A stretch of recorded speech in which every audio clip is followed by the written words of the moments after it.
warahmatullahi wabarakatuh. Saya Muhammad Ardiansah, NIM 241186206107. Saya dari Prodi PGSD kelas 2E. Video ini saya buat untuk menjawab soal UTS mata kuliah Belajar dan Pembelajaran yang dibimbing oleh Dr. Abduluddin SPDI MPDI. Langsung saja saya akan menjelaskan 3 poin utama.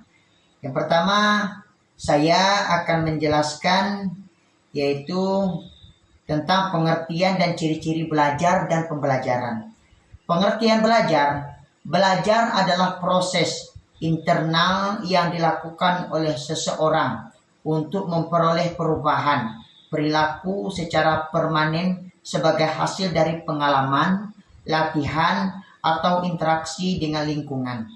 Belajar tidak terbatas pada memperoleh informasi, tetapi juga mencakup pemahaman, keterampilan, hingga sikap. Pengertian pembelajaran adalah kegiatan yang dirancang dan dipandu oleh guru untuk memungkinkan terjadinya proses belajar pada peserta didik. Pembelajaran menciptakan kondisi agar siswa mengalami dan membangun pemahamannya sendiri secara aktif. Ciri-ciri belajar yaitu melibatkan perubahan pengetahuan, baik itu sikap atau keterampilan. Perubahan yang terjadi bersifat permanen, diperoleh melalui pengalaman atau latihan, terjadi secara sadar dan terencana. Membutuhkan waktu dan proses. Ciri-ciri pembelajaran memiliki tujuan yang jelas, disusun secara sistematis, menggunakan pendekatan strategis dan metode tertentu, mendorong siswa untuk terlibat aktif. Guru berperan sebagai fasilitator dan pembimbing. Poin yang kedua yaitu tujuan dan prinsip belajar dan pembelajaran. Tujuan belajar yaitu membentuk kemampuan intelektual dan emosional, mengembangkan potensi pribadi dan sosial, meningkatkan kemampuan memecahkan masalah, mendorong kemandirian dan kreativitas siswa. Tujuan pembelajaran yaitu membantu siswa mencapai kompetensi tertentu. Terus menyediakan lingkungan belajar yang mendukung, menyusun kegiatan yang merangsang daya pikir siswa, mengarahkan proses belajar sesuai karakteristik peserta didik. Prinsip belajar yaitu belajar adalah proses aktif dan individual. Belajar dipengaruhi motivasi dan kesiapan siswa.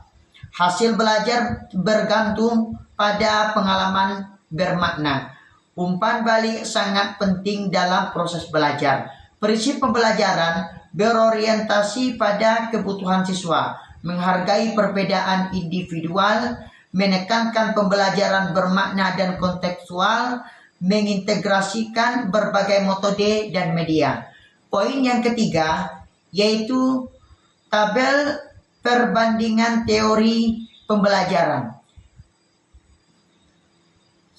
Teori pengertian perbedaan implementasi pembelajaran referensif. Behavioristik. Teori ini berfokus pada perilaku yang bisa diamati sebagai hasil stimulus respon. Menekankan pada hasil, bukan proses berpikir siswa. Guru menggunakan metode drill, latihan, pembelajaran hadiah, dan hukuman. Contoh, menghafal rumus, menjawab soal secara cepat. Terus, psikologi belajar oleh Sardiman AM, aktivistik, menekankan bahwa siswa membangun sendiri pemahamannya berdasarkan pengalaman, menekankan proses belajar yang aktif dan kontekstual. Guru merancang kegiatan eksplorasi, diskusi, Proyek kolaboratif, siswa belajar melalui observasi. Eksperimen mencegah masalah. Teori belajar dan pembelajaran oleh Suparno, dan belajar dan pembelajaran oleh Dimyati dan Mudiono. Itulah penjelasan saya mengenai 3 poin UTS mata kuliah belajar dan pembelajaran. Semoga penjelasan ini bermanfaat dan mudah dipahami. Terima kasih atas perhatiannya. Mohon maaf jika ada kekurangan. Sekali lagi kami ucap terima kasih. Assalamualaikum warahmatullahi wabarakatuh.